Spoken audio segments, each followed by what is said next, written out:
Casey, congratulations again on this new position. Want to go back to the Zoom call that you had on Monday. You said at the time that you had your doubts at first about the position. Can you share a bit what those doubts were and what ultimately changed your mind about this role? Yeah, I think there were more personal doubts of like whether I wanted to go into national football or not, because I was obviously in the club game and the day to day. And did I think I could get away from that? And to be honest, what alleviated my doubts was I had a good hour phone call with Jesse Marsh, and he's obviously gone from club game into international, and he spoke about the rhythm and also the wider scope of what we're going to try and do as head coaches within Canada Soccer.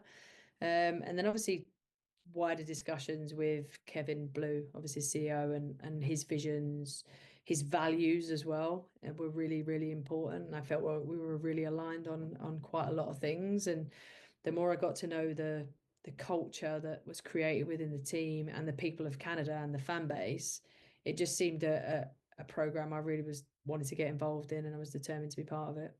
I wanted to ask you a bit more about Kevin. Again, going back to your Zoom on Monday, both of you spoke a lot about integrity. I remember Kevin saying that he was more interested in your character rather than your football resume when he first met you.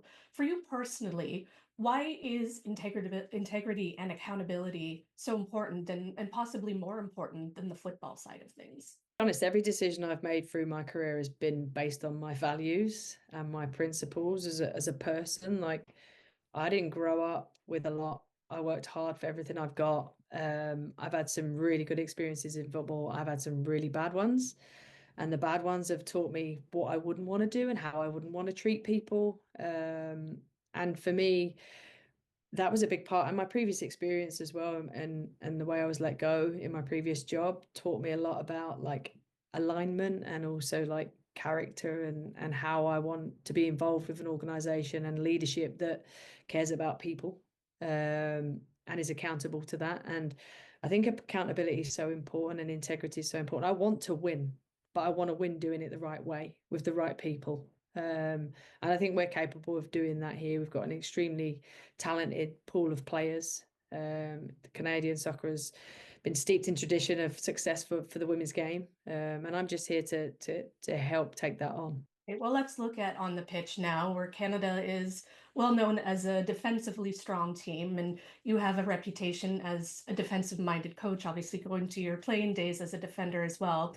Is that one of the things that drew you to the position, having a team that, especially in recent years, has a very strong backline? Yeah, I think obviously I was a centre back, and everyone kind of rushes me with that defensive coach mindset, but I'm also a creative coach. I think one of the things that we did at Manchester, we chased 100 goals in a season.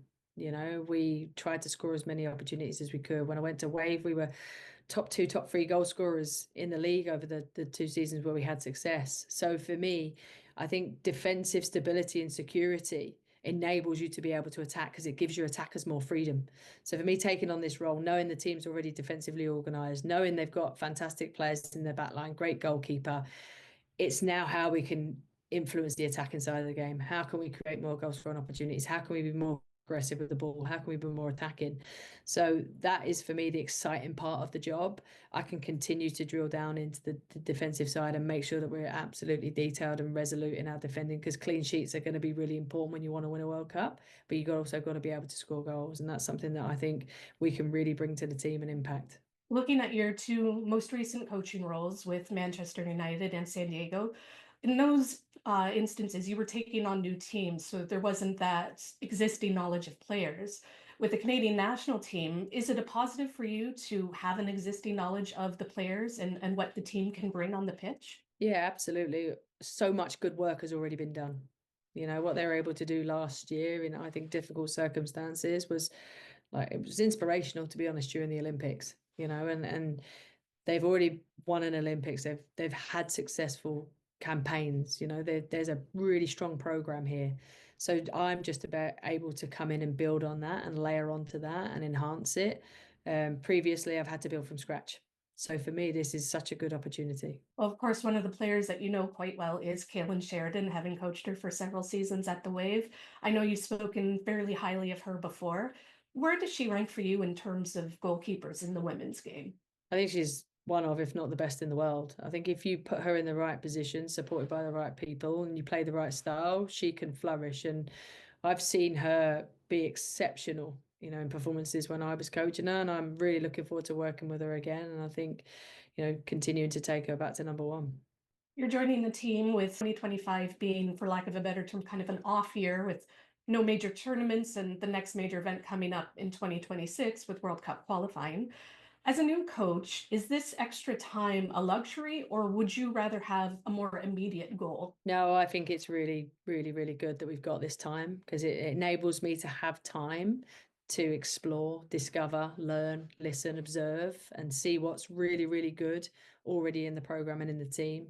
It gives me an opportunity to possibly bring in younger players and give them some caps and experience senior football and make sure that we're giving them the experience they need prior to the World Cup. And it gives the players the opportunity to learn about me, my style, and the way that we're going to play, and then try and embed that philosophy that we want to try and improve and move forward for the campaign to qualify for the World Cup. Well, you mentioned the World Cup coming up in 2027 in Brazil. Canada hasn't been able to find the success in World Cup that they have had in the Olympics. You were part of the English team that finished third at the 2015 World Cup in Canada. What do you think the Canadian national team needs to do to find that World Cup success? It's about setting a vision and setting a goal and setting a strategy around it. And everything we do from the minute I was put in position onwards is about driving towards going from sixth position in the world to one. Because if you've got to win a World Cup, you need to be the best team in that tournament. So it's about having the right players fit and available. It's about developing a style of play that can win. And it's about, belief and confidence and having a very clear vision of where you want to go and how you're going to get there. The first step for you is the Pinatar Cup in Spain. What can you tell us about your goals for this tournament and what opponents Canada will be facing? Yeah, obviously, I don't believe the opponents have been announced yet. So we're going to play 3 different games, different styles, and good opportunity. But for me, this camp is about I'm going to lean heavily on the staff that are already existing in there to make sure that I'm supporting them, they're supporting me. It's about me getting to know the staff, observing and asking questions. What's worked really well? What do we keep?